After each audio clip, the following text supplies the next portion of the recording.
Hola, bienvenidos de nuevo. Soy el doctor Carlos Waldo, soy especialista en medicina interna y este es mi canal Enseñando Medicina Interna. El día de hoy toca subir un video acerca de actualidades en la medicina donde reviso algún artículo de interés, alguna actualización de las guías o guías nuevas. Trato de hacer el resumen lo mejor que sea posible para presentarles a ustedes los resultados y dejar las conclusiones a su mejor consideración. El día de hoy encontré un artículo que está interesante, que es acerca del envejecimiento en el sistema nervioso periférico y cuáles pueden ser los hallazgos normales con el envejecimiento y no confundirnos estos hallazgos que pueden ser normales por la edad con algún tipo de patología del sistema nervioso periférico. Vamos a empezar con la plática a manera de introducción. La prevalencia de la neuropatía axonal aumenta con la edad. Eso ya está bien sabido. Sin embargo, no se ha estudiado exhaustivamente cómo afecta el envejecimiento a los diferentes componentes del sistema nervioso periférico. Un diagnóstico preciso puede ser un desafío y algunos signos típicos de poloneuropatía, como ausencia de los reflejos tendinosos o disminución de la sensación de vibración, también se pueden observar en pacientes o en personas adultas mayores sin que necesariamente tengan una polineuropatía. De ahí viene la necesidad de hacer este tipo de estudios, sobre todo para poder establecer exactamente cuáles van a ser los cambios en este tipo de personas, en adultos mayores, en el sistema nervioso periférico, para no entrar en confusiones o poder hacer un diagnóstico incorrecto en este tipo de personas. La información sobre los cambios relacionados con la edad en el examen neurológico es relativamente escasa. La verdad es que hay pocos estudios al respecto. Se ha hablado sobre este tipo de cambios. Sin embargo, la mayoría de los estudios que se han realizado son pues, estudios retrospectivos con todas las limitaciones que este tipo de estudios tienen y sobre todo con muestras con participantes autodeclarados sanos o relativamente jóvenes. Entonces, de ahí viene de la importancia de este tipo de estudios. Este es el estudio que les comento. Se publicó en la revista Neurology en el 2023, en agosto del 2023, y ese es el nombre del estudio. Cambios relacionados con la edad en el examen neurológico y la amplitud de los nervios sensoriales en la población general. Este estudio fue realizado por teams y colaboradores y se publicó, como ya les comenté, en el 2023 en el Neurology y es un estudio para cuantificar los cambios relacionados con la edad. Los investigadores examinaron una cohorte de 4.179 adultos de 40 años o más con una edad media de 65 años inscritos en un estudio poblacional en Rotterdam, en los Países Bajos. Eso es una cohorte que sigue hasta la fecha, que viene desde el 1990 y algo por el estilo, 1993 hasta la fecha, y en el 2003 empezó a dar el seguimiento a este tipo de pacientes. Entonces es un estudio transversal, a diferencia de los otros estudios que se ha hablado al respecto, que son estudios retrospectivos. Este sí es un estudio transversal, basado en la población. Se evaluaron a los participantes para detectar polineuropatía crónica en un ambiente controlando, utilizando métodos estandarizados que incluyen cuestionario de síntomas, examen neurológico y estudios de conducción nerviosa. La verdad es que es un estudio bastante completo para tratar de encontrar este tipo de alteraciones en los pacientes. Los criterios de inclusión fueron tener 40 años o más y vivir en un suburbio de Rotterdam, en Países Bajos.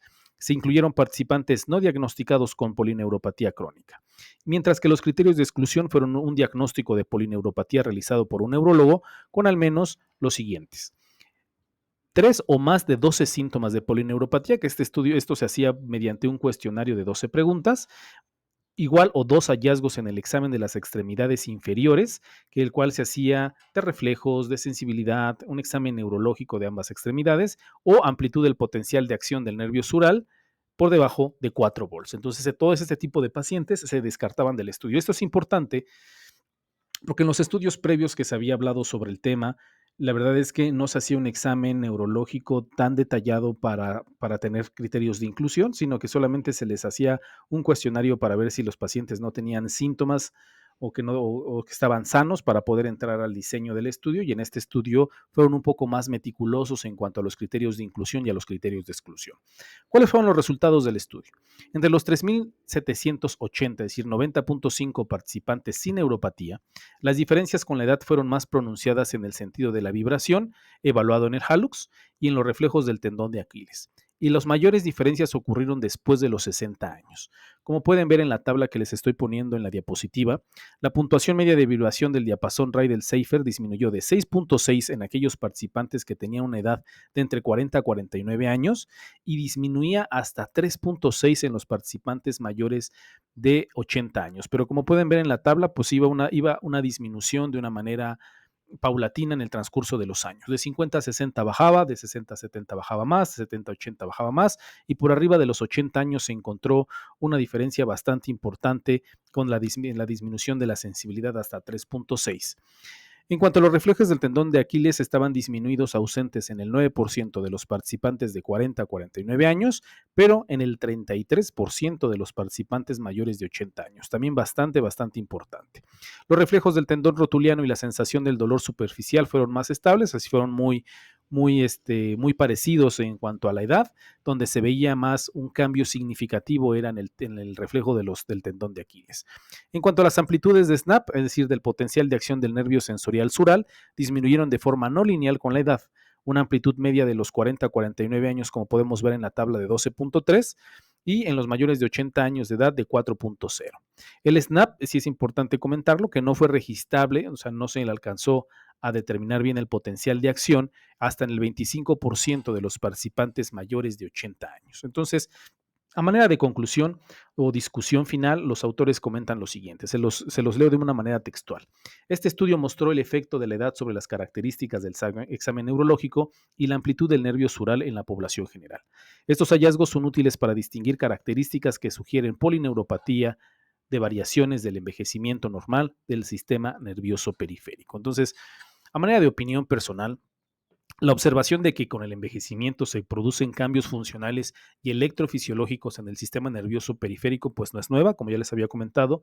Hay estudios, ya se habla bastante al respecto, pero no se tuvo en cuenta en este estudio, por lo menos en este estudio no se tuvo en cuenta la posibilidad de que otras condiciones en esta corte contribuyeran a estas diferencias, es decir, si en estos pacientes no se presentó algún otro tipo de problema en el transcurso del estudio. Sin embargo, estos datos pueden informar la interpretación del examen neurológico y los estudios de conducción nerviosa en el individuo. El seguimiento de estos pacientes a lo largo del tiempo puede revelar si alguna de estas diferencias predice el riesgo de neuropatía futura o ciertas comorbilidades. Es decir, lo importante de este estudio es que sigue corriendo. Hasta la fecha es una corte que sigue corriendo en los Países Bajos. Entonces, este tipo de población, esta corte va a seguir bajo observación. Entonces, muy seguramente vamos a tener más reportes acerca de esta corte sobre cómo han evolucionado este tipo de pacientes, si se presentan alguna enfermedad ya propiamente dicha con el tiempo, o si no tiene ningún tipo de predicciones de estos cambios por la edad. Entonces, la verdad es que es una corte bastante importante. La verdad es que viene a establecer algunos patrones que pueden llegar a ser normales en los pacientes adultos, sobre todo de 80 años. Los pacientes de 80 años o por arriba de 80 años es donde se encontró una mayor diferencia que se podría establecer como normal, entre comillas, y que no caer en ese tipo de errores para hacer algún diagnóstico en este tipo de pacientes. Entonces, cuando hacemos una exploración neurológica en pacientes por arriba de 80 años, tenemos que tomar en cuenta que puede haber cambios normales y propios de la edad y no caer en errores diagnósticos. Entonces, este tipo de estudios son importantes para eso y espero que sean de utilidad para su práctica médica. Espero que les haya gustado, que tengan un bonito día y que tengan una excelente semana.